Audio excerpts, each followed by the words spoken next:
उत्पन्न हुए हो ना, गजः तत्र न हन्यते, वहां गज को किसी ने मारा नहीं। इसलिए आप प्रयत्न करिए, थोड़ा बहुत स्वभाव रह जाएगा, कोई चिंता मत करना, भगवान ठीक कर देंगे।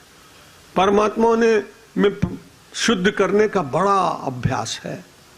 अगर अभ्यास के गलत अभ्यास के कारण परमात्मा दंड देता तो क्षमा करिए गणिका को कहां मिलती मुक्ति, और पूतना को तो तुरंत ही दे दी।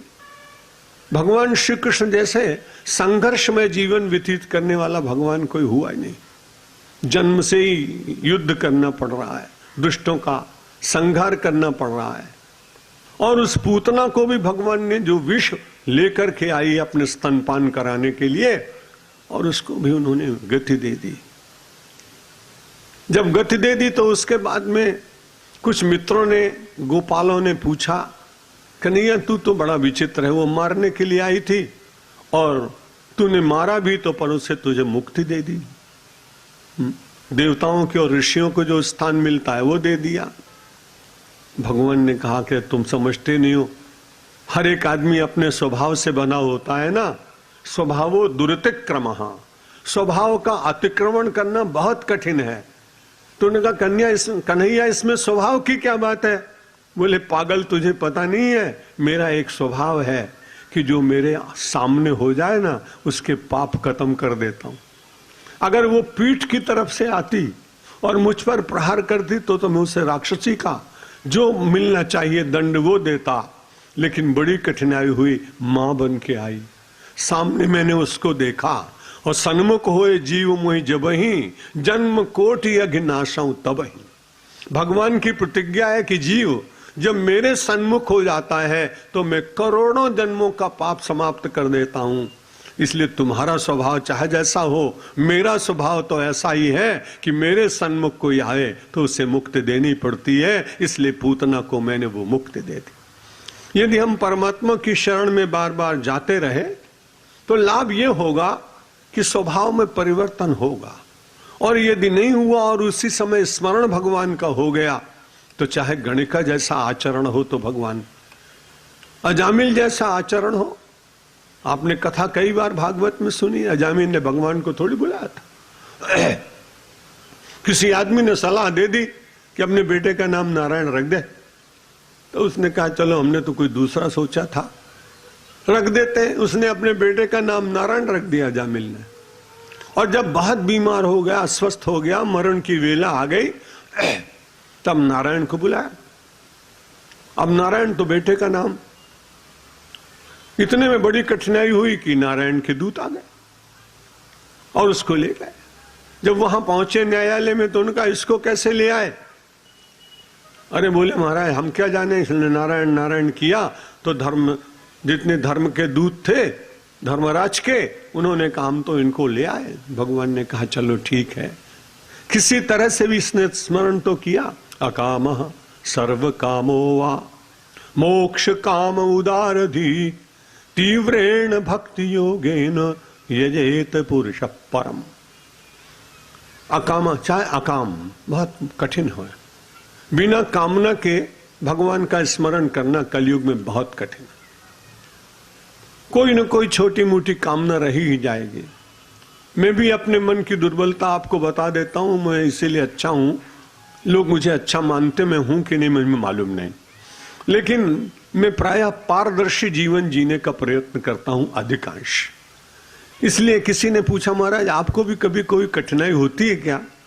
आपका तो बड़ा सम्मान लोग करते हैं। मैंने कहा भाई जब कहीं बड़ा सम्मेलन हो और जीवन भर प्रवचन में ताली लोग बजाते रहे हैं, और जब कोई ज्यादा अच्छा बोलने लगे तो मुझे लगता है कि कहीं अब इसका नंबर ना आ जाए आगे। अभी तक ऐसा हुआ नहीं, बड़ी कृपा है भगवान की, लेकिन ये मन की दुर्बलता है।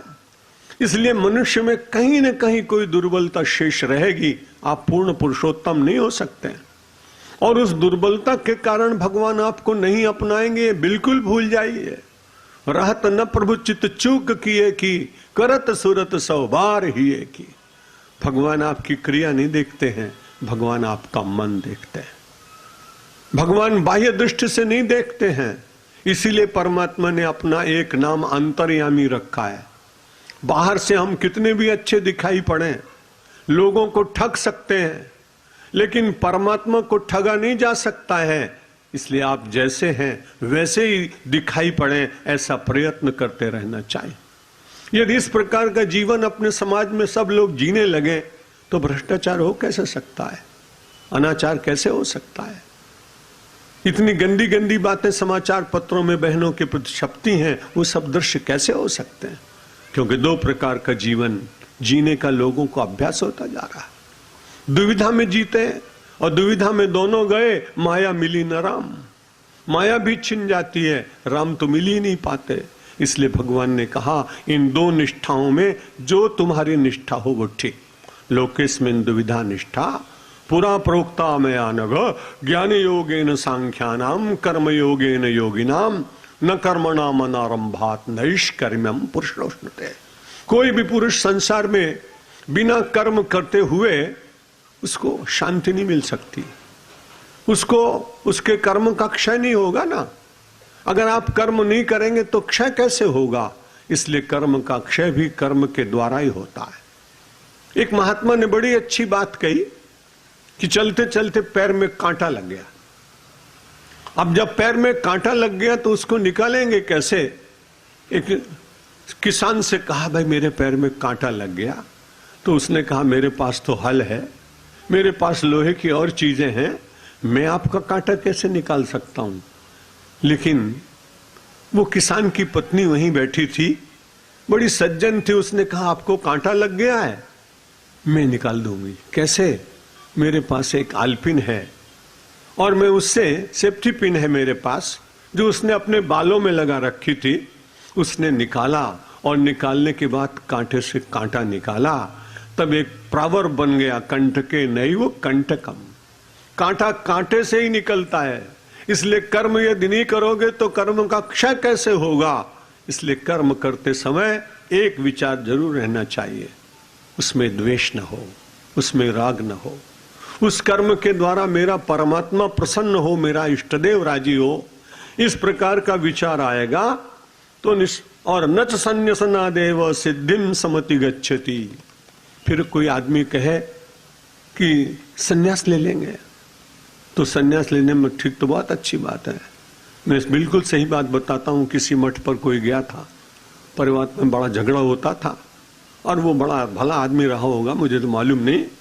वो अपनी पत्नी को बार बार कहता है मैं साधु हो जाऊंगा, मैं सन्यासी हो जाऊंगा। तब उसको एक दिन गुस्सा में तो जा हो जा। अब वो चला गया। चला जाने के बाद मठ किसी महात्मा का था, गरीब संत थे, उन्होंने कामकाज बताया। जितना बढ़िया सवेरे रोज मिलता था ना, गरम गरम उपमा और आलू पोया और रबड़ी मलाई, वो कुछ मिली नहीं। और आश्रम में रहने वालों से कुछ झगड़ा हो गया। रात को चुपचाप आया। अब वो तो समझ गए भी सन्यासी हो गए। कपड़े वहां उतार के उसने रख दिए थे, इसलिए साधु के कपड़े पहने थे। अब गांव में निकले तो कैसे निकले? रात को पहुंचा 10 बजे, दरवाजा खटखटाया। उस महिला को लगा कि ये कौन दुष्ट आदमी यहाँ आया। उसने डंडा उठाया, दरवाजा खोला, 2-3 लगाए कस कस के। उसने कहा रे मैं तुम्हारा पति हूं। नहीं, मेरा पति तो साधु हो गया, वो तो गया है, मठ पर गया है। बोला ठीक बात है, मैं गया था मठ पर। पहले पहुंचे चेला जी मठ, फिर वहां हो गई खटपट, फिर बाबा जी ने बताया काम, तो चेला जी हो गए रमते राम। ऐसा सन्यास बेकार। न तो सन्यास ना देवो।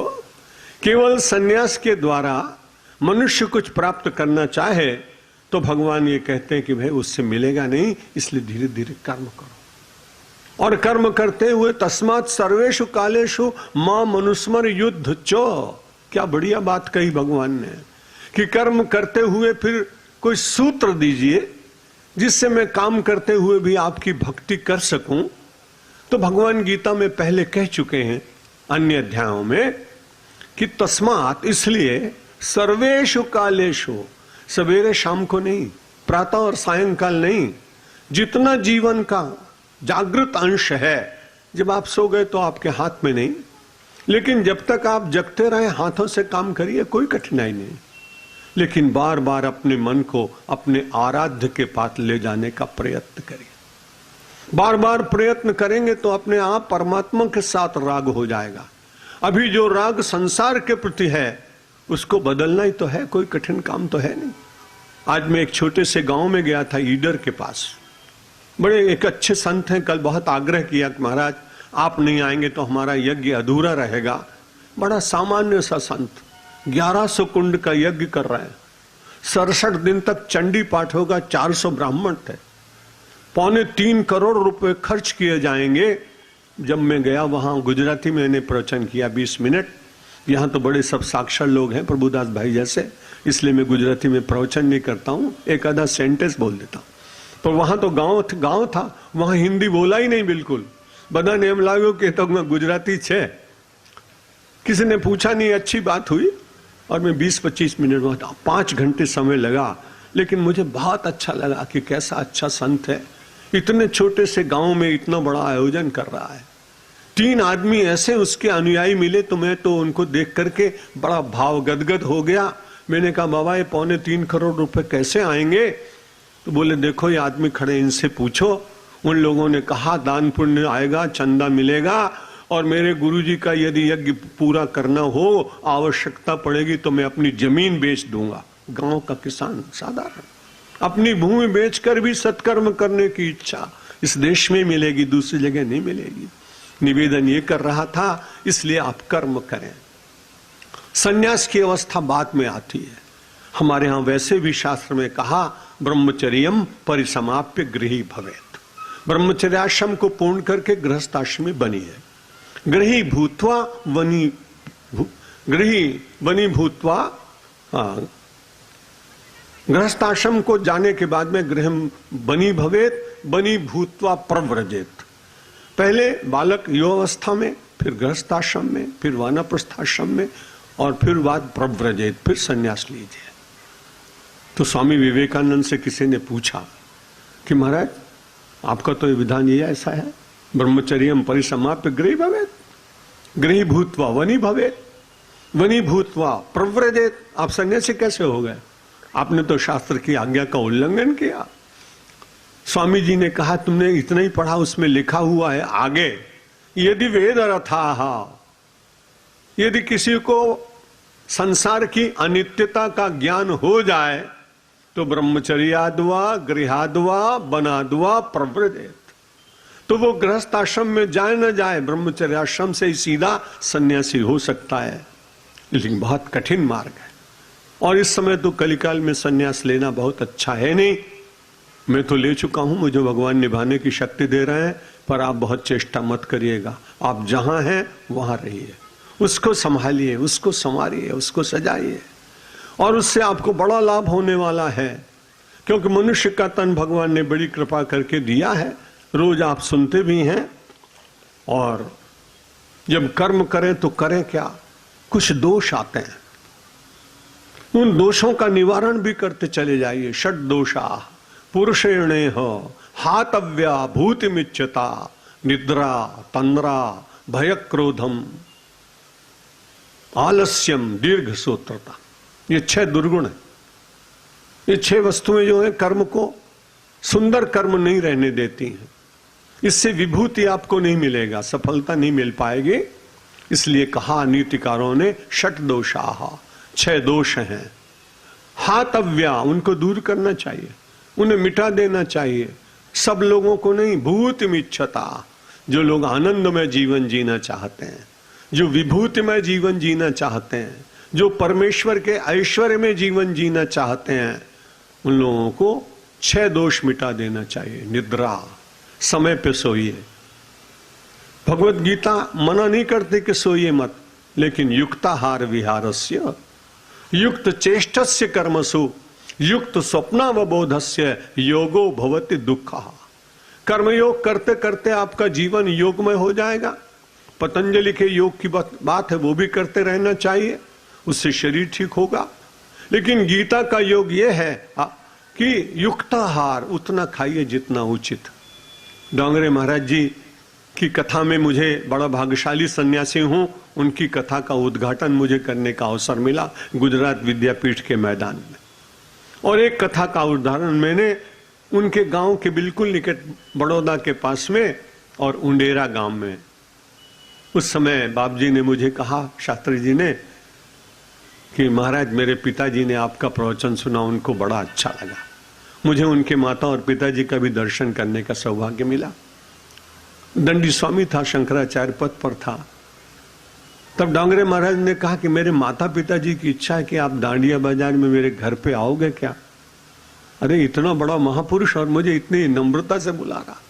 मैं उनके घर पे गया, कुछ ब्राह्मण बुलाए, उन्होंने जैसा परंपरा है आचार्य का चरण का पूजन कराया। तो उसके बाद में जितना मैंने देखा, कैसा अद्भुत महापुरुष, घी के डब्बे, अनाज, पानी, ढेर का ढेर। 5 ब्राह्मण बुलाए और कहा देखो ये सब उठा ले जाओ। मैं परिग्रह नहीं करता हूं, इसलिए रखा था कि ब्राह्मण को बढ़ जाए। सारा का सारा उठा के दे दिया। वो कहते थे कई बार कि आदमी को भोजन में तो बहुत थोड़ा चाहिए। उनकी भाषा में वो कहते मनुष्य ने तो बहुत ओछो જોઈએ खावा माटे, पर लूली ने વધારે જોઈએ। ये जिह्वा जो है ना, इसको बहुत चाहिए। इसलिए गीता कहती है युक्ताहार विहारस्य। अगर एकादशी भी हुई और उसमें यदि एकादश रस की प्राप्ति गुजरात में ना हो तो अधूरी मानते ना उसको। मैं तो सोचता हूं कि चेंज ऑफ मीलू है वो तो आपके लिए। एकादशी का मतलब उस दिन केवल फल लीजिए, थोड़ा सा दूध ले लो, थोड़ा शिकंजी नींबू का रस ले लो। बचा हुआ भोजन बनाने का और खाने का जो समय बचता है ना, उसमें खूब जप करो और भगवान से कहो आज एकादशी में 4 કલાક अपना बची गया એટલે आज બેસીને ભગવાનનું નામ લઈશ। और बड़ी बात, जब कभी रात को उपवास करना हो किसी को, हमारे उत्तर प्रदेश में बहनें करती चंद्र दर्शन का करवा चौथ। तो मैंने अपनी बहन से पूछा कि भाई कैसे रात भर कैसे हो? बोले आज हमने 2-3 सीयू मंगा लिए हैं, क्या DVD, और उससे काम चल जाएगा। भाई उपवास के दिन और फिर चलचित्र देखना ये कोई अच्छी बात? इसलिए मन का संयम चाहिए और कर्म करते समय युक्ताहार विहारस्य युक्त चेष्टस्य कर्मसु युक्त स्वप्नावबोधस्य। जितने बजे उठना है समय निश्चित करिए। सब लोगों के अपने अपने परिश्रम के कारण कितना सोना है कितना जगना ये निर्णय अपने आप करिए, लेकिन जो निर्णय कर लें फिर उसको बदलिए मत बार बार। जो लोग बार बार अपनी दिनचर्या को बदलते हैं उनका मन बहुत मजबूत हो जाता है। जो लोग अपनी दिनचर्या में परिवर्तन नहीं करते उनकी बुद्धि उनका साथ देती है। इसलिए बुद्धि का साथ रहना चाहिए। बुद्धौ शरण मन्निच्छ कृपणा फल हेतवा। जो बारंबार फल प्राप्त करना चाहते वे तो बड़े कृपण हैं, बड़े कायर हैं, बड़े साधारण लोग हैं। संसार में कृपण नहीं, उदार बनकर के जीना है। परमात्मा ने बहुत दिया है, उसमें से आप कुछ दे सकते हैं। ज्ञान दे सकते हैं, दान दे सकते हैं, श्रम दे सकते हैं, सद्भावना दे सकते हैं, शुभकामना दे सकते हैं। और कई बार तो ऐसे महापुरुषों का वर्णन आता है कि अपनी तपश्चर्या का फल भी उन्होंने राष्ट्र के कल्याण के लिए दे दिया और अपना पूरा जीवन दे दिया। दधीच ऋषि को कौन भूल सकता है जिन्होंने राक्षस के विनाश के लिए अपना संपूर्ण जीवन दे दिया। ये केवल भारत में ही हो सकता था, जहां सब लोगों ने मिलकर कहा कि महाराज वृत्रासुर बहुत सता रहा है, अगर आप अपनी अस्थियों समेत शरीर दे दें तो इसका बना हुआ धनुष बाण उसका वध कर सकेगा। वस्त्रदान कोई दे सकता है, गृहदान कर सकता है, विद्या दान कर सकता है, लेकिन मांगने वाले भी कैसे रहे होंगे और देने वाला तो कितना महान। निषेध नहीं किया, यदि मेरे एक शरीर के चले जाने से राक्षस समाप्त होते हों तो ले जाओ। भारतवर्ष की महिमा इसीलिए है कि यहाँ दान की सीमा है, यहाँ ज्ञान की सीमा है, यहाँ उदारता की सीमा है, यहाँ चरित्र की सीमा है, यहाँ सतियों की महिमा है, यहाँ शूरों की महिमा है, यहाँ देवताओं की महिमा है, यहाँ हिमालय की महिमा है, यहाँ गंगा की लहरों की महिमा है, यहाँ नर्मदा के वात्सल्य की महिमा है, यहाँ गाय माता के भीतर 33 कोटि देवताओं के दर्शन की महिमा है। ऐसे महिमा में राष्ट्र में जन्म प्राप्त करके सत्कर्म करते हुए अनारंभ नहीं आरंभ करिए।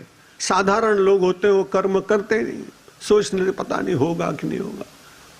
प्रारभ्यते न खलु विघ्न भय न नीचे प्रारभ्य विघ्न विहिता विरमंति मध्या।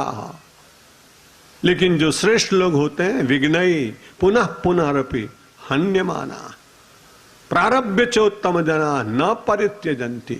डरपोक लोग तो पहले काम करते ही नहीं, पता नहीं आपने सफलता मिले कि नहीं मिले, जवा दो ना बीजू को। लेकिन जो अच्छे लोग होते हैं आरभ्यते न खलु विघ्न भय न नीचैहि। और कुछ दूसरे लोग आरभ्य काम तो शुरू कर दिया लेकिन विघ्न आया तो बंद कर दिया। लेकिन तीसरी कोट के लोग विघ्नई पुनः पुनः प्रतिहन्यमाना, चाहे जितने विघ्न आए लेकिन मैं हटूंगा नहीं, अपना मार्ग नहीं छोड़ूंगा। उस देश में मेरा और आपका जन्म हुआ है, इसलिए राष्ट्राभिमान और कर्म की निरंतर धारा, ज्ञान में प्रवेश होने की इच्छा, समाधि के सुख में जगत के सुख की विस्मृति हो जाए, परमात्मा करे ये सब कुछ मुझे और आपको पूरे विश्व को मिले। मैं समझता हूं प्रत्येक हिंदू को कम से कम जीवन में एक बार तो गीता जरूर सुन लेनी चाहिए। वेद सुन नहीं सकेंगे, उपनिषद समझ में नहीं आएंगे, महाभारत बड़ा ग्रंथ है, रामचरितमानस बहुत अच्छा है क्योंकि उसका खूब प्रचार हो रहा है। इस देश की प्रसिद्ध रामायणी संत मुरारी बापू जी ने उसको खूब लोकप्रिय बनाया। श्रीमद् भागवत तो प्रतिदिन पता नहीं कितने नगरों में निरंतर होती रहती है, ऐसा प्रचलित ग्रंथ है। उसके भी एक आचार्य श्रेष्ठ रमेश भाई ओझा जी, उनका भी बड़ा सम्मान है। लेकिन गीता की सार्वदेशिक प्रवचन करने वाले लोगों की संख्या बहुत कम है। मैंने सोचा जिस संख्या में कम हो उसमें अपने बैठना चाहिए, और इसलिए पिछले बार भी आपको श्रीमद् भगवत की गीता की चर्चा की 7वें अध्याय पर, और इस बार भी, क्योंकि गीता ऐसा पावन ग्रंथ है, सभी पावन है, लेकिन श्रीमद् भगवत गीता को विश्व ने स्वीकार किया है। श्री कृष्ण भगवान की लीलाओं को शायद कोई क्रिश्चियन बंधु नहीं सुनना चाहेगा, मुसलमान नहीं सुनना चाहेगा, क्योंकि श्रीमद् भागवत में लीलाएं अधिक है। महाभारत इतना बड़ा ग्रंथ है कि उसको सुनने का समय नहीं, लेकिन केवल एक श्रीमद् भगवत गीता ऐसा ग्रंथ है जो यूनिवर्सल स्क्रिप्चर है हमारा। विश्व का कोई विश्वविद्यालय नहीं जहां आपको श्रीमद् भगवत गीता की चर्चा करने वाला कोई एक व्यक्ति न मिल जाए। और बड़ा बड़ा उपकार मानता हूं मैं प्रभुपाद जी का, जिन्होंने इस्कॉन मंदिर बनवाए हैं। मुझे उनसे मिलने का अवसर लंदन में मिला था, मेरा बड़ा सद्भाग्य, क्योंकि उसके कुछ वर्षों के बाद उनका शरीर शांत हो गया। उन्होंने अमेरिका में बड़ा एक आंदोलन चलाया और बड़ी सफलता मिली। जितने 5 स्टार और 3 स्टार होटल्स थे सब में बाइबल रखी रहती थी। तो उसके बाद उन्होंने वहां के सब मैनेजर्स से कहा कि आपके यहाँ दूसरे धर्मावलंबी लोग ठहरते हैं, इसलिए आपको उनका ग्रंथ भी रखना चाहिए। भले आप बाइबल के साथ कुरान रखें, हमें कोई आपत्ति नहीं, लेकिन ये बड़ी अच्छी बात हुई कि उन्होंने सारे देश के होटल के अधिकारियों से मिलकर अमेरिका के प्रत्येक होटल में श्रीमद् भगवत गीता एक एक कमरे में रखी गई, एक एक कक्ष में रखी गई। मैं स्वयं उसका साक्षी हूँ, मैंने उसको देखा। और गीता का तो इतना ज़्यादा उन्होंने प्रचार किया। मैं शिकागो एयरपोर्ट पर था, एक अमेरिकन स्वामी जी का भक्त चंदन लगाए, हाथ में माला लिए, वो किसी आदमी के पास गया, उसने कहा sir this is Bhagavad Gita, this is nectar, if you will keep this holy book in your bag then you will not meet any accident in your life. उस युवक ने अमेरिका के कहा कि आप ले लीजिए इसको, उसने उसको नॉनसेंस कह के फटकार दिया, चला गया। लेकिन कैसी सहिष्णुता और कैसा त्याग और कैसा परसुएशन। थोड़ी देर के बाद फिर उसी आदमी के पास जाकर अब उसने आधा झुक के उसको हरे कृष्ण किया, फिर वो बुक दिखाई, जो कुछ उसने कहा था अगेन ही रिपीटेड इट। उसके बाद उसको अच्छा तो नहीं लगा, गुस्सा में आकर उसने $10 फेंके और इसने बड़े प्रेम से उसके बैग में भगवत गीता रख दी। मैंने कहा इस तरह से अपने शास्त्र का प्रचार करने वाले बहुत कम लोग दिखाई पड़ते। तो श्रीमद् भगवत गीता की चर्चा इसलिए हम करते हैं कि रामकृष्ण परमहंस तो आप जानते हैं कि बड़े सरल महात्मा थे, पढ़े लिखे नहीं थे, लेकिन स्वामी विवेकानंद जैसा रत्न उन्होंने विश्व को दिया। अब उनके पास एक आदमी पहुंच गया एक दिन, उसने कहा बाबा हम तो आपसे ही गीता सुनेंगे। रामकृष्ण देव बड़े संकट में पड़ गए। उसने कहा भाई मैं तुमको बता चुका हूं कि मैंने शास्त्र पढ़े नहीं, मैं तो माता का भक्त हूं, दिन भर भजन करता हूं। बोला नहीं महाराज आप तो गीता सुनाओ मुझको। तो रामकृष्ण परमहंस ने कहा आंखें बंद करके कि तुम जल्दी जल्दी गीता गीता बोलो। जब गीता गीता गीता बोला तो बोला इसमें से क्या निकलता है? त्यागी त्यागी त्यागी त्यागी त्यागी। श्रीमद् भगवद गीता यही तो कहती है त्यागात शांति अनंतरम। त्याग से अंत में व्यक्ति को शांति मिलती है। उसी को बहुत छोटे शब्दों में बंगला में उन्होंने कह दिया, संस्कृत में नहीं कहा। उसको बड़ा संतोष हुआ। मुझे ऐसा लगता है कि गीता की महिमा तो थी ही, लेकिन गीता को जिसने जीवन में आत्मसात करने का प्रयत्न किया हो, ऐसा कोई पुरुष कभी एक शब्द भी कह देता है तो निश्चित रूप से वह अपभ्रंश होने पर भी मंत्र बन जाता है। मंत्र महामणि विषय व्याल के, मेटत कठिन कुअंक भाल के। गोस्वामी तुलसीदास जी महाराज कहते हैं कि चाहे वो अनिमिल हो, चाहे वो अक्षर समझ में ना आए, लेकिन श्रद्धा से लिया हुआ वह नाम मनुष्य के लिए इतना प्रभावी होता है कि मेटत कठिन कुअंक भाल के। उसके प्रारब्ध में भी कुछ उल्टा लिखा हो, लेकिन वो मंत्र निश्चित रूप से अपना प्रभाव डालकर और उसके प्रारब्ध के भोग को भी कुछ कम कर देते हैं। संपूर्ण तो नहीं मिटता है, लेकिन कुछ न कुछ उसमें से कमी हो जाती है। 2 दिन 3 दिन से हम आपके सामने तीसरे अध्याय के कर्मयोग की चर्चा कर रहे हैं। भगवान श्री कृष्ण ने कहा था कि अर्जुन कर्म के बिना काम चलेगा नहीं, इसलिए कर्म करो और इसमें तुमको बहुत लाभ मिलेगा। एकदम से कोई संन्यास ले नहीं सकता है। न कर्मणाम अनारंभात नैष्कर्म्यम पुरुषोश्रुते न च संन्यासनादेव सिद्धिम समधिगच्छति। कोई व्यक्ति तुरंत काम को छोड़ दे तो होना बहुत कठिन है, और संन्यास लेना तो बहुत ही कठिन है। इसलिए प्राचीन काल में बहुत कम लोग संन्यास लेते थे। अब कलयुग में संन्यास कमाई का साधन बन गया। वो कहते हुए मुझे लज्जा भी आती, लेकिन सत्य है इसलिए कहना पड़ता है। अन्न क्षेत्र बहुत सारे हैं हरिद्वार में। घर में जब लड़ाई हो जाती कई लोगों की तो हरिद्वार पहुंच जाते हैं, 8 आने का गेरू खरीद लेते हैं, हर की पैड़ी पर कपड़े रंग लेते हैं, क्षेत्रों में चले जाते हैं। ऐसी बहुसंख्यक होने के कारण इस सन्यास की मर्यादा उतनी श्रेष्ठ रही नहीं और लोग उसके प्रति सम्मान भी नहीं करते। इसलिए भगवान ने कहा नच संन्यासनादेव।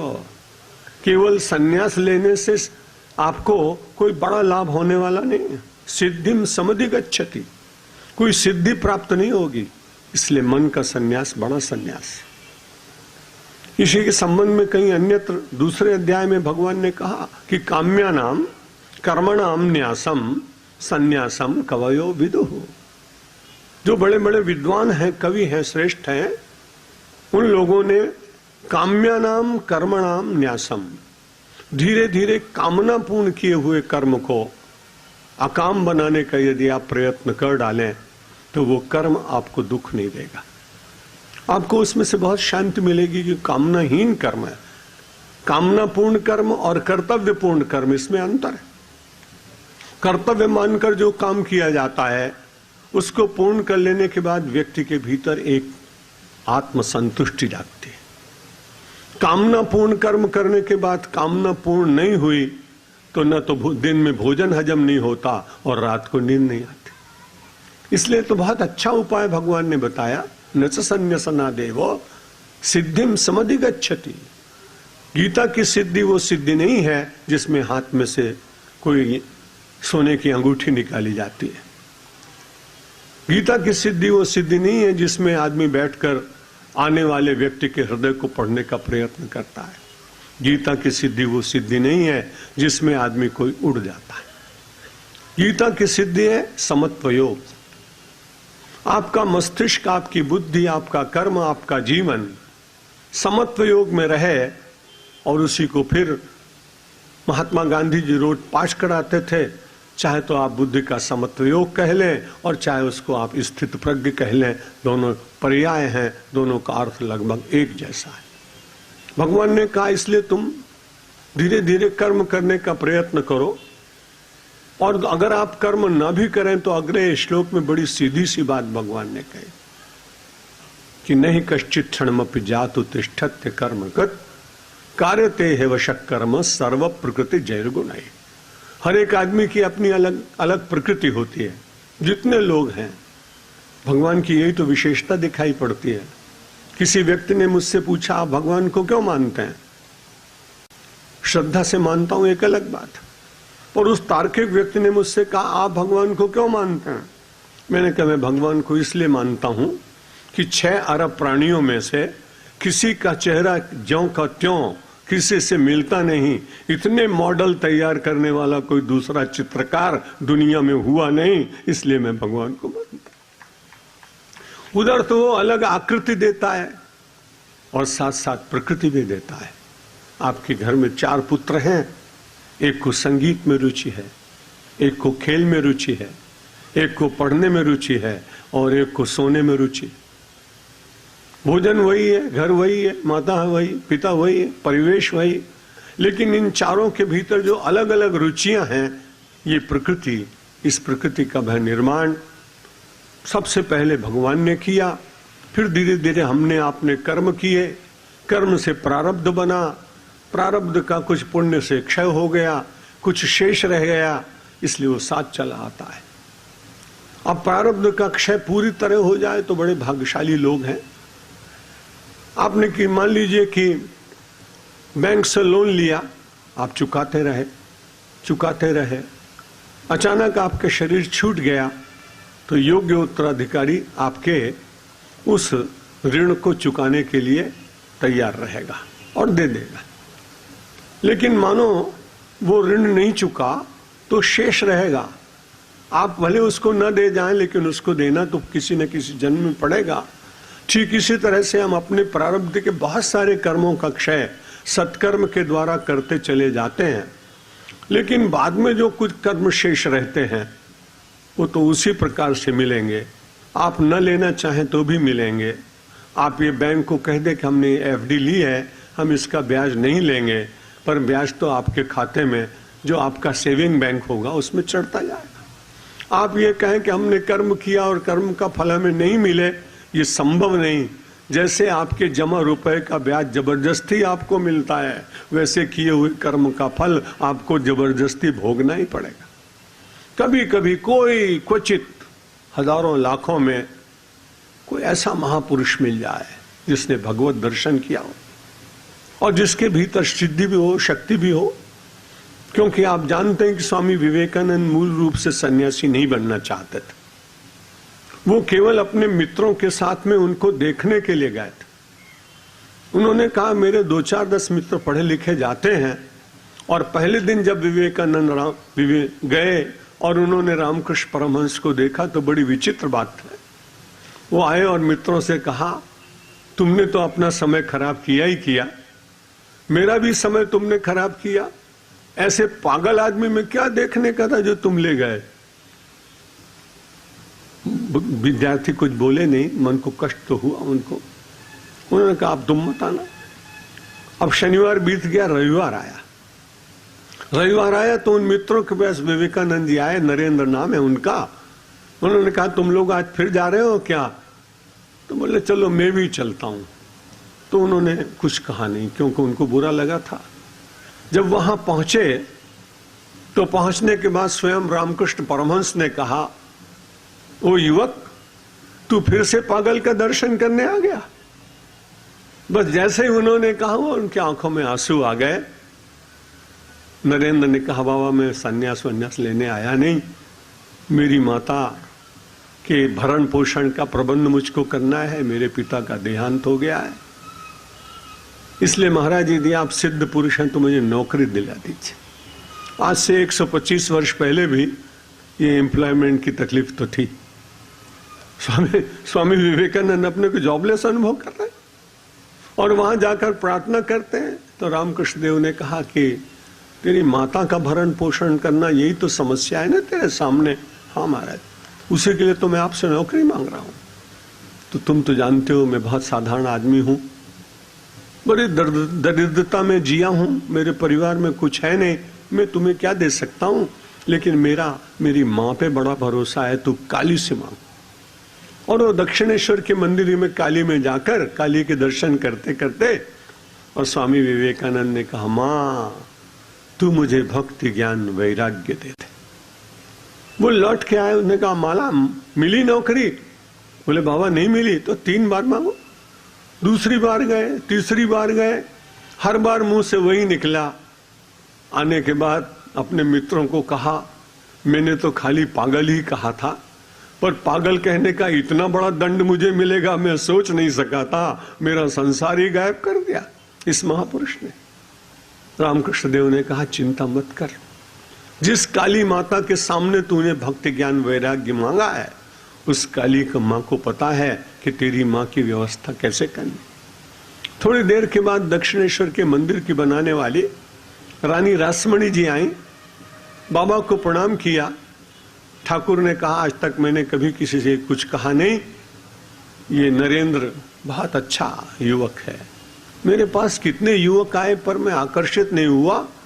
मैंने किसी में एक दल कमल देखा, किसी में द्विदल कमल देखा, किसी में शतदल कमल देखा, पर उस युवक के भीतर तो सहस्रदल कमल का दर्शन मैंने किया है। इसलिए इसे राष्ट्र की सेवा में और परमात्मा के कर्म में समर्पित करने का मुझे आग्रह हुआ। रानी रासमणी ने कहा, बाबा जब तक जीवित रहेंगे इनकी माता जी, इनकी सब सेवा मैं करूंगा। और स्वामी विवेकानंद रामकृष्ण देव के शिष्य बन गए। वो चाहते तो उसी समय सन्यास की जो मर्यादाएं हैं, जिसमें निवृत्ति विशेष होती है, वो उसमें लग जाते। और पूरी तरुणाई अपनी इस देश के लिए कर्म के लिए दिया। न च संन्यासना देव सिद्धिम समधिगच्छति। केवल सन्यास मात्र से मनुष्य को सिद्धि मिलती नहीं, समत्व योग मिलता नहीं, स्थित प्रज्ञता मिलती नहीं, जीवन का स्वारस्य प्राप्त होता नहीं, अंतर के आनंद का स्रोत फूटता नहीं। लेकिन यदि आप कर्म करेंगे धीरे धीरे धीरे, तो कर्म से क्षय होते जाएंगे प्रारब्ध, कर्म से चित्त शुद्ध होता जाएगा। कर्म मानो एक प्रकार से शुद्ध करने का एक साधन है। कल मैं छोटे से गांव में प्रवचन करने गया था। वहां सब लोग जितने किसान बैठे थे बड़े अच्छे कपड़े पहने थे। शायद ये बात मैं यहां कह चुका हूं, मुझे याद नहीं रहता है।